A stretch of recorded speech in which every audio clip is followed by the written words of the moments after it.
Wat 'n voorreg is dit nie, om stil te word, Here. Om lof en eer en gesang en in gebed tot eer en verheerliking van U naam te bring. Mag U weer eens in hierdie oggenduur verheerlik word, Here, terwyl ons 'n mindere word. Wys ons die beeld van U karakter, U liefde, wat 'n belofte is en waar ons dit 'n ewigheid saam met U gaan deel. Dit is my gebed in Jesus naam. Amen. Hartlike goeiemôre aan elkeen. Vir die wat ek verby gehardloop het, sê ek weer eens môre as ek dalk gemis het. Soos julle weet, dit gaan maar so op 'n Sabbat. Die ou met die tandevurk hou nie baie van wat ons hier doen nie. Maar ek is dankbaar, die Here is goed vir ons en ek is dankbaar almal van julle is hierso. En ek wil graag hê julle moet vir my draai na 'n baie bekende gedeelte, Matteus 6 vers 33, waarmee ons gaan begin. En die skrifgedeelte sê die volgende, en jy kan die vinger daar hou, ons gaan redelik daar beweeg by Matteus, net voor Matteus. En skriftuur sê die volgende: soek eers die koninkryk van God en sy geregtigheid, en al hierdie dinge sal vir julle bygevoeg word. Ek wil hierdie vandag bietjie met julle gesels oor moedeloos. Miskien is dit nie iets waarmee julle bekend is nie. Miskien is dit dalk elkeen wat daarmee bekend is. Maar ons sal afeindig waar dit sal wys daar is hoop. Want as ons nie hoop het nie, het ons nie geloof nie, en as ons nie geloof het nie, het ons 'n probleem. Maar wat beteken dit wanneer ons sê moederloos? Wat is die betekenis rond as jy sê ek is moederloos? 'n Paar goed wat ek gekry het is om sonder vertroue te wees of miskien wanhoopig te wees. Miskien moed te verloor. Daar's 'n ander groot woord wat sê jy word ontmoedig. Miskien is dit dalk hulle gee voorbeeld sê moedeloos oor jou werksituasie. Ouers wat dalk moedeloos is oor hulle kinders wat nie wil luister nie. Moedeloos en kan nie die dag van môre sien nie. En dit was net 'n paar van die dinge, maar wanneer dit by moedeloos kom, dan voel 'n mens daar's 'n tipe van 'n mismoedigheid in die lug, nie waar nie. Dis net asof dit van nêrens af kom nie, maar tog is daar soveel dinge wat gebeur in ons lewens wat ons bring tot by hierdie moedeloosheid. Ek dink as ek kyk in die laaste paar jare, en ek sê altyd vir my vrou is lekker om, as jy so 5 jaar skuwe vat, dan kan jy baie makliker sien hoe in jou lewe het jy verander, wat het gebeur en goeters. En ek dink aan die pandemietyd. Daai tyd wat ons vasgekluister was in ons huise, en dit het begin soos 'n vakansie vir 'n maand, maar toe word die maand 'n jaar en meer. En hoe mense moedeloos by die huis gesit het en nie geweet het wat môre kom nie. Die een oomblik is jy vry en die volgende oomblik is jy toegesluit. Die een oomblik kan jy alles doen, die volgende oomblik mag jy niks doen nie. En dan, toe ons uit hierdie dinge kom, en ons dog die moedeloosheid is verby, en dinge gaan beter gaan, toe gaan dinge nie beter nie. Miskien was dit die ekonomie. Ek dink heidaglik is die ekonomie nie goed nie. Werksgeleenthede het minder geword. Mense het gesukkel om vir hulle huishoudings te sorg. Baie mense het hulle werke verloor. En miskien vandag voel jy, miskien praat ek met u in die banke. Ek kan vir een ding sê, ek praat met myself en ek hoop dat vandag kan ek dalk vir u 'n bietjie lig bring. Maar jy sien, eintlik gaan ons almal deur swaar tye. Partykeer is dit net bietjie ietsie anderster. Hulle praat van elke huis het sy kruis. Wanneer ons kyk na die wêreld daar buite, dan kan ons sien mense is nie gelukkig nie. Ons kan sien dat mense het vra, wat is volgende, wat gebeur? Maar tog, wanneer hulle ons sien hier by die kerk en ons sing en ons aanbid, is daar 'n glimlag op ons gesigte. Dis asof ons nie probleme het nie. Ek sê altyd vir die mense, vir 24 uur op die Sabbat het ek geen skuld en geen probleme nie, tot die son weer sak nie. En dis waaroor ons kan glimlag. So daar's ietsie anderster wat maak dat ons 'n vaste staan in hierdie wêreld het. Maar wanneer ons nie meer vrede in ons lewens het nie, wanneer ons nie daai oomblikke van vrede in ons lewe het nie, raak die lewe bitter, bitter moeilik. Dit raak soms ondraaglik. Jy bevind jou dalk op 'n plek waar dit voel of mense nie meer van jou hou nie, of wil hê nie. Jy voel eensaam. En dan, wanneer die wêreld nie sin maak nie, en jy begin hierdie swart boek oop te maak, en jy kan so lank vir my na hoofstuk 5 van Matteus toe blaai.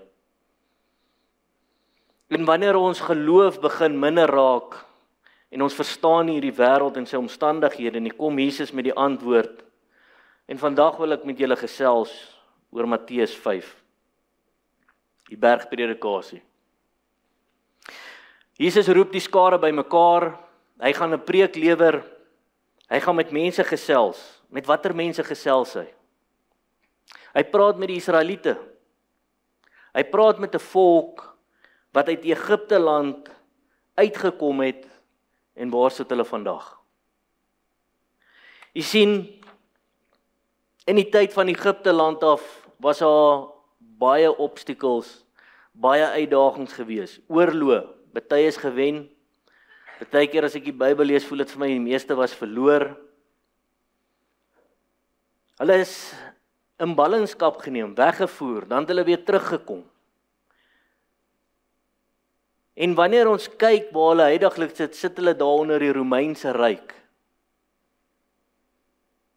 Die leiers wat voor in die tempel sit, die leiers wat die voorrange moet trek, sit heel voor en vergeet wat agter hulle aangaan.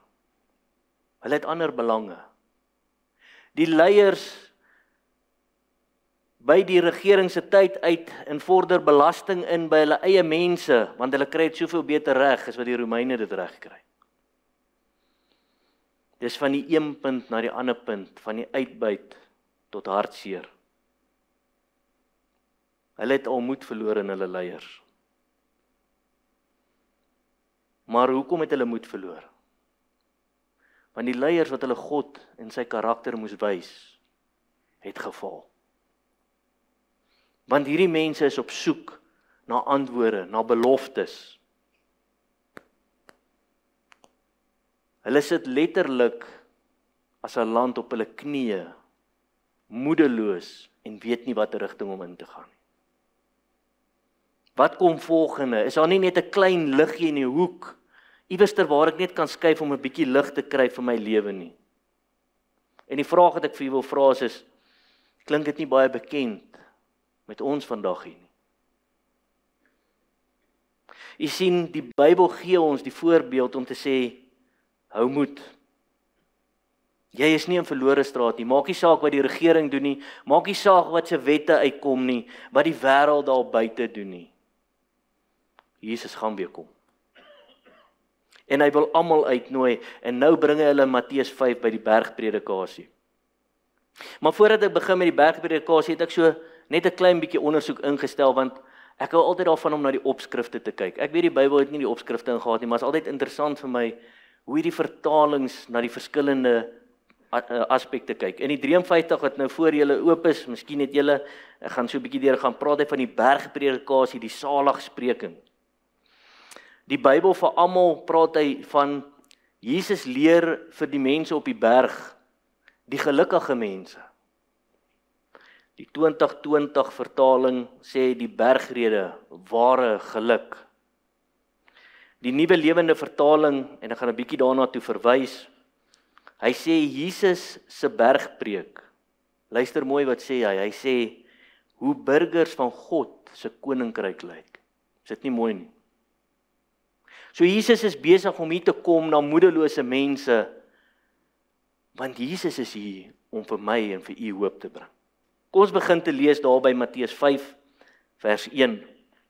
Dit lees as volg: En toe hy die skare sien, het hy op die berg geklim, en nadat hy gaan sit het sy disippels na hom gekom. En hy het sy mond geopen en hulle gesê en geleer. Nou begin hy hulle leer. En hy begin in die karakter van hulle inklim. Hy sê, salig is die man wat arm van gees is, want aan hulle behoort die koninkryk van die hemele. Wanneer jou lewe voel of dit nie meer die moeite werd is nie, wanneer jy dalk minder waardig voel, daar waar jy sit, in die posisie waar jy sit, wanneer jy dalk uitgeskop voel, uit die groep uit. As die lewe nie meer na jou soek nie, dan sê Jesus vir jou, kom na my toe, want hier is 'n plekkie vir jou. Hier in hierdie koninkryk soek ons die mense wat een kan staan. Ek dink baie aan die storie van Elia na die brandoffer. Onthou julle toe hy die vertoonwerk gedoen het en alles het afgegaan, en dan in 1 Konings 19 kom Jezebel weer op die ding en hy hardloop homself dood in die woestyn. En ek dink by myself, hoe moet ek hierdie ding sien? Iemand wat nou net God gewys het aan die mense en hier hardloop hy ster tussen die bene daar weg. Maar op die einde van die dag gaan soek God op en hy sê, hier is 'n plek vir jou en vir my. Jonas se sending het nie goed begin nie. Hy's 'n profeet, hy het 'n boodskap soos ek en u vandag wat in die wêreld moet ingaan, en wat doen hy? Hy sit hom nie in eerste rad nie, hy sit hom 5 radde terug. Ek nie eens geweet 'n kar het 5 radde terug nie. En hy hardloop die kant toe. Maar wat doen God? Hy gaan haal hom weer. Hy sê vir hom, kom terug. U sien, vandag wil die Here dieselfde vir u doen. Hy wil vir u sê, miskien is u moedeloos, maar kom terug. Kom terug, want daar's 'n koninkryk wat wag. U mag dalk vra, Here, maar is dit die moeite werd? En ek hou van wat die Nuwe Lewende Vertaling oor vers 3 sê. Hy sê die volgende, hy sê, gelukkig is die mense wat weet hoe nodig hulle God het, want die koninkryk van die hemele is hulle deel. Is dit nie mooi gesê nie? Jy sien, wanneer ek en u daai behoefte het, dan wag daar iets. En dan gaan hy verder en hy sê in vers 4, lees hy sê, salig is die wat treur, want hulle sal vertroos word. Wanneer ek in die kerk kyk, wanneer ek in die wêreld kyk, en ek begin by die kerk, wanneer ek onder my broers is, sien ek baie treur en trane. Ek sien swaar tye. Ja, miskien sit ons vandag hierso en ons kan glimlag, ons kan 'n afdag hê, maar daar's hartseer in ons gemeente. Daar's nog meer hartseer daar in die wêreld. Miskien is dit vriendskappe wat op die rots gelei het, miskien is dit huwelike, afsterwe van mense. Miskien is dit dalk werksomstandighede waarin u jouself bevind. Miskien is u nog op soek na werk. Miskien net daar waar u vandag sit, wil u net begin huil en sê, Here, ek kan nie meer nie. Maar dan dink ek aan die belofte wat die Here vir ons bring, en jy kan blaai na Openbaring 21, hou die vinger by Matteus 5. Openbaring 21, en hy gee so mooi belofte daar, want dit is waaraan ons vashou. Ons hou vas aan die woord van God en sy beloftes. En 21 vers 4 sê die volgende, en God sal al die trane van hulle oë afvee, en daar sal geen dood meer wees nie, ook droefheid en geween en moeite sal daar nie meer wees nie, want die eerste dinge het verbygegaan. Die Here stuur die belofte vandag vir my en vir u broer en suster, om te sê, maak nie saak hoe jy voel nie, daar waar jy wil hy huil, maar God kom om die trane af te vee. Die Nuwe Lewende Vertaling sê die volgende van vers 4, hy sê, gelukkig is die treurendes, want God self hulle trane afvee. Dit is nie mooi gesê nie. En dis wat God vir my en vir u wil bring vandag. Vertroosting, om jou uit daai moedeloosheid te haal en jou hoop te gee vandag. Dan vanaf vers 5 gaan ons aan, en nou begin God aan die karakterwerk. Wat is die karakter wat benodig word? Waarna ek en u moet beweeg en na streef moet wees, om hierdie ewigheid en hierdie koninkryk van God te beerwe. Hy begin by vers 5, hy sê, salig is die sagmoediges, want hulle sal die aarde beerwe. Is u, soos ek, moeg vir hierdie wêreld? Moeg vir die omstandighede? Want in hierdie plek is daar net nie meer plek vir vrede en geluk nie. Maar dit waarna ons kyk, die toekoms, die ewigheid, bring vir ons 'n verandering. Maar hoe kan ons daar uitkom? Sagmoedigheid. Dit meen ek en u moet deur 'n hartsverandering gaan. Ons moet hierdie wêreldse sonde afskud, hierdie wêreldse karakter van ons verander, en ons moet sag raak in die liefde van Christus. Want dis wat ons vir die ewigheid gaan doen. God se liefde, karakter, sien en deel vir die ewigheid. Geen meer pyn nie. En dit laat my dink, as jy wil blaai na Esegiel 36 toe, vers 26 en 27, wat baie duidelik daaroor praat. En hy praat hard met ons. Hy sê, en ek sal julle 'n nuwe hart gee, en 'n nuwe gees in julle binneste gee. En ek sal die hart van die klip uit julle vlees wegneem, en julle 'n hart van vlees gee. En ek sal my gees in julle binneste gee, en sal maak dat julle my insettinge wandel, my verordeninge onderhou. Wanneer God ons omkeer, wanneer ons lewe vir God gee, en dit meen daai besluit elke oggend as ek wakker word, dis nie 'n ding wat net gebeur en dan gaan dit aan nie. Wanneer ons dit doen, dan sal God jou hart sag maak, en hy sal jou daai karakter en liefde wys, waarna ons dan kan uitsien. Die Nuwe Lewende Vertaling sê vers 5 as volg, gelukkig is die wat sag van hart is, want die nuwe aarde sal hulle erfporsie word. Ons harte moet sag word. Ons moet liefdevol raak. God wil dit hê. Dan in vers 6 gaan hy aan, hy sê, salig is die wat honger en dors na die geregtigheid, want hulle sal versadig word. Honger en dors ek en u vandag na God, na sy geregtigheid, het ons 'n ywer, het ons 'n begeerte om elke oomblik van elke dag beter te doen. Ek dink een van die grootste gebede wat 'n mens moet bid, en ek probeer dit onthou, en soms vergeet ek ook om elke dag die Here te bid en sê, Here, maak my skerp om die versoekinge en die lokvalle te sien. Moet nooit ophou om dit te bid nie, sodat ons weet ons is op die regte pad.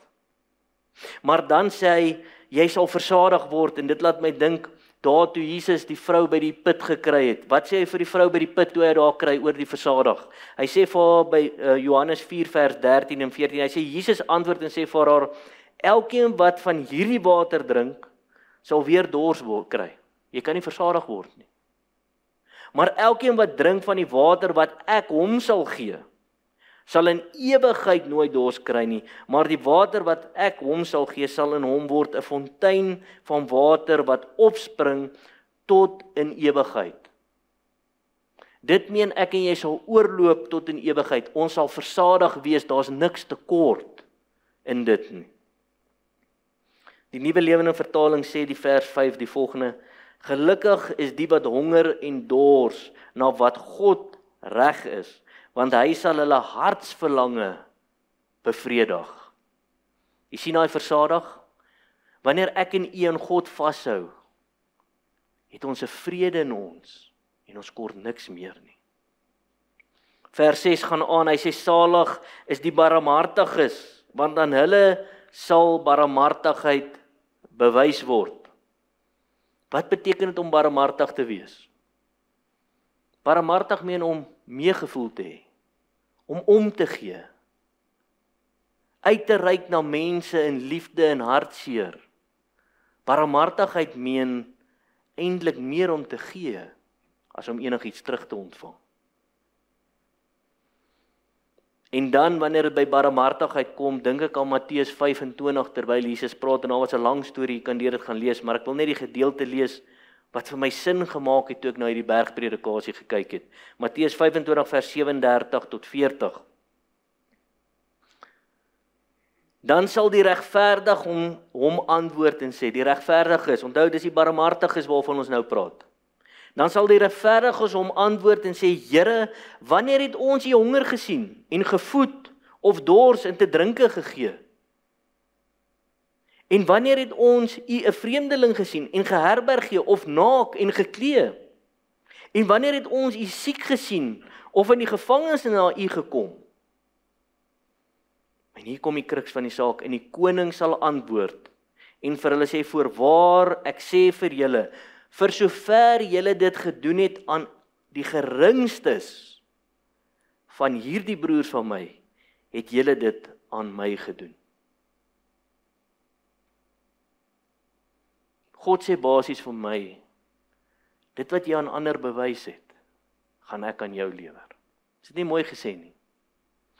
En ek dink aan die Samaritaan wat versorg het, die man op die pad, hoe die barmhartigheid daar opgetree het, en is ek en u vandag in daai posisie om te sê, ek bewys barmhartigheid, nie net aan my broers en susters in die kerkie, maar daar aan 'n wêreld daar buite. Die Nuwe Verlewing vertaling sê die volgende, hy sê, gelukkig is die wat met ontferming uitreik na mense in nood, want God sal hom oor hulle ontferm. Baie mooi gestel. Vers 8 gaan ons aan en ons lees daar, salig is die wat rein van hart is, want hulle sal God sien. Het jy dalk vandag iets wat pla in die hart, dalk met die verhouding tot God? Is daar dalk iets wat bietjie verwydering bring? Laat dit voel, jy's nie lekker in koneksie na bo nie. Jesus gee goeie raad hieroor. Hy praat in Matteus 5 vers 23, waar hy praat, hy sê, as jy dan jou gawe na die altaar bring, en dit jou byval dat jou broer iets teen jou het, laat jou gawe daar voor die altaar bly, en gaan versoen jou eers met jou broer, en kom dan en bring jou gawe. So wanneer ons iets in ons lewens sien wat verhoed, hier praat hy van 'n broer, miskien is dit iemand daar buite, miskien is dit iemand by die werk, wat jou verhoed om hierdie koneksie te bou. Gaan, maak dit reg. En dan sê hy, in die Nuwe Lewende Vertaling vers 8, hy sê, gelukkig is die wie se hart volkome op God gerig is, want hulle sal God sien. En wanneer ek en jy daai verbintenis herstel teen volle, dan sien ons God se karakter, sy liefde en die prentjie wat hy vir ons opbied in sy volheid. Vers 9, vra ek altyd, moet hierdie een daar binne wees.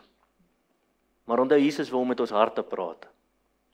Hy sê, salig is die vredemakers, want hulle sal kinders van God genoem word. Vredemakers. Ek dink hierdie is een van my grootste struikelblokke. Want jy sien, in die wêreld, as iemand iets aan my doen, kan ek mos iets terug aan hom doen. Ek het mos 5 sekondes. Is daar nie so reël gewees as 'n ou jou slaan dan? Die jonger ouens sal weet, 5 sekondes dan kan jy dit mos uitsort. Jy sien, die wêreld hou nie van vredemakers nie. Maar Jesus gee goeie raad. Hy gaan so ver om eintlik nog buite dit te gaan. Hy praat nie eens van binne in die kerk nie. In Lukas 6 vers 27 tot 29 gee vir ons 'n duidelike riglyn wat ons verstom laat staan. Want hy praat van die vyand.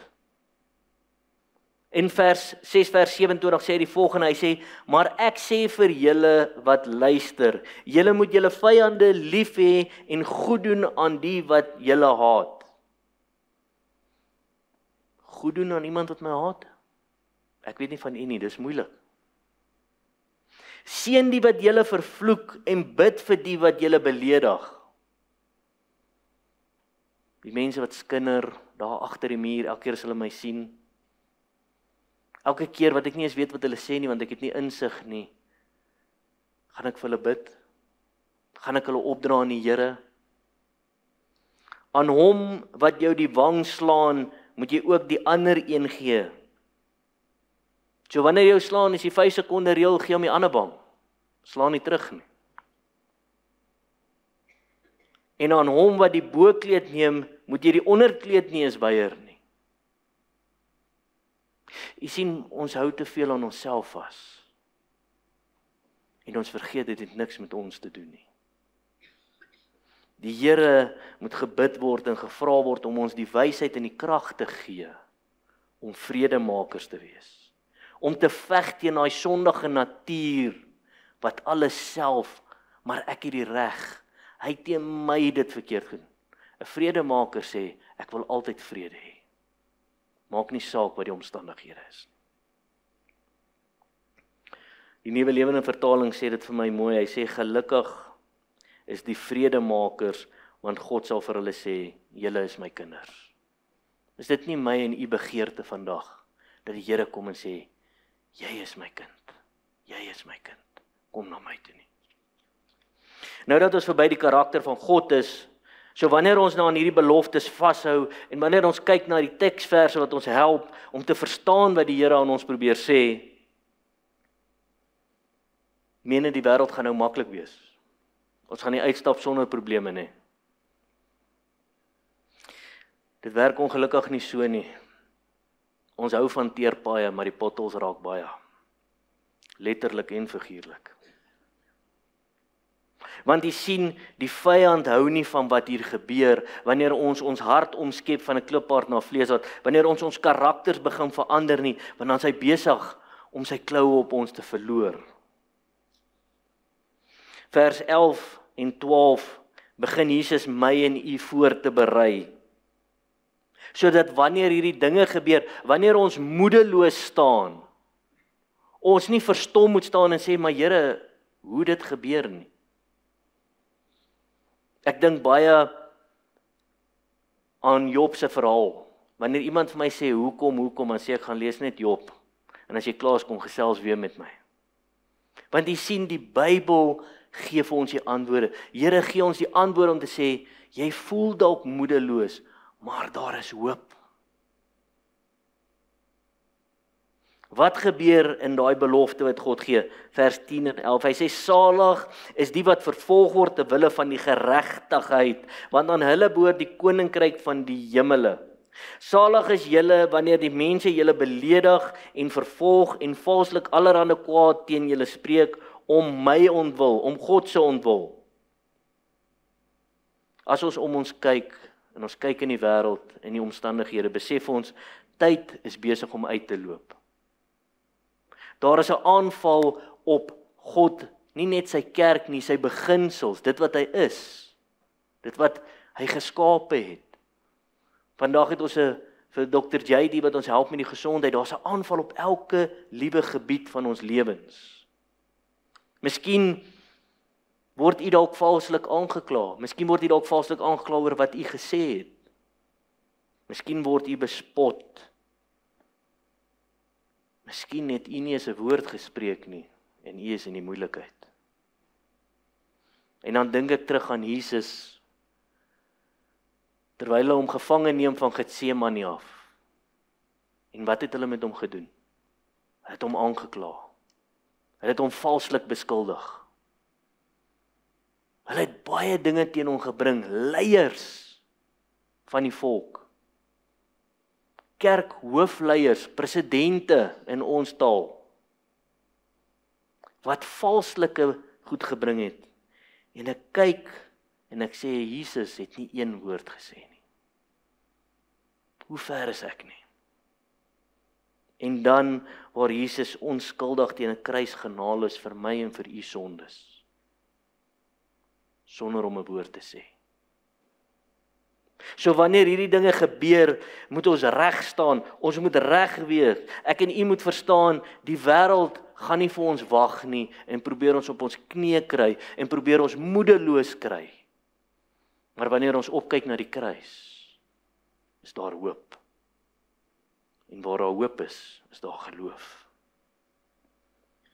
Ek en u het een doel, bly gefokus. En kyk na die prys van die eindbestemming. En wat is die eindbestemming? Die ewigheid saam God. Nie die einde van die wêreld nie. Die ewigheid saam God.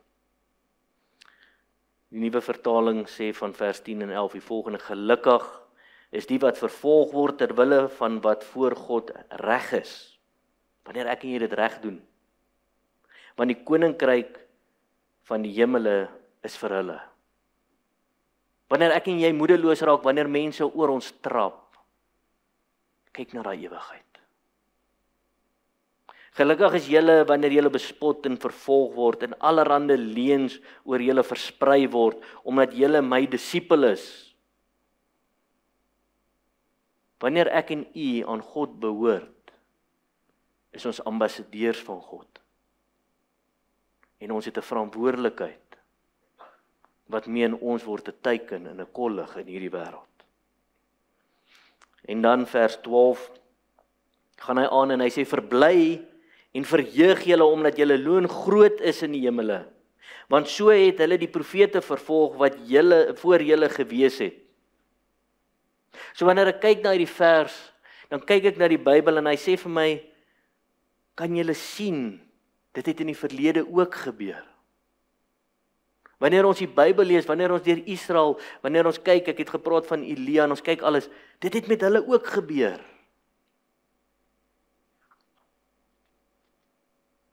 Maar dit het uitgewerk. Die nuwe lewende vertaling sê, wees bly, ja, jubel daaroor. Hy sê nie net wees bly, hy sê wees jubel daaroor. Jy moet op en af spring en sê, want God sal julle lyklik daarvoor beloon. Wat is my en u beloning? Die ewigheid.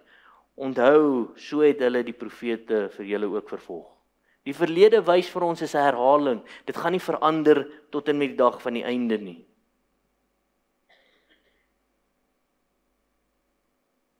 En dan, as julle niks vandag geskryf het nie, wil ek graag hê julle moet hierdie volgende sinnetjie net daar in julle boekie skryf.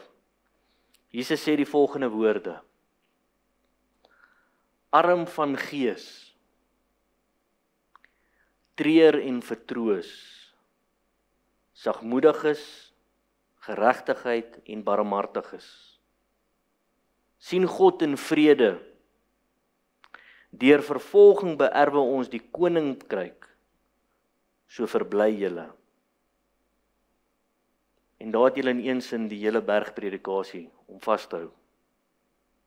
En as jy dalk vandag voel, jy's moedeloos, jy mag dalk nie hier uitstap nie, jy weet nie watter kant toe nie, onthou net een ding, God is vir ons. Hy wil ons nader hê. En wanneer God vir ons is, wie kan teen ons wees? Jy mag dalk moedeloos voel, maar hou hoop. Wanneer jy moedeloos voel, lees 633. Maar soek eers die koninkryk van God en sy geregtigheid, en al hierdie dinge sal vir julle bygevoeg word. Daar is hoop. Die hoop lê in Jesus in 'n ewigheid. Amen. Liewe Heer, ek weet hier's mense wat moedeloos is, my ingesluit. Maar dankie vir 'n boodskap van hoop om ons geloof te versterk. Mag ons nooit die hand los nie, Here. Mag ons begeerte wees om U te dien in volheid en in liefde. Mag ons elke dag in die voetspore loop en volg die voorbeeld wat Jesus vir ons gelos het. Want Here, ons wil daai vrede en vreugde ervaar. Ja, ons is nog nie daar in 'n ewigheid nie. Maar ons kan al reeds as God se kinders hier lewe in vreugde en in vrede. Mag ons vashou aan die beloftes van die woord. En mag ons kyk vir daai hoop, vir 'n ewigheid en 'n toekoms. Dit is my gebed in Jesus naam. Amen.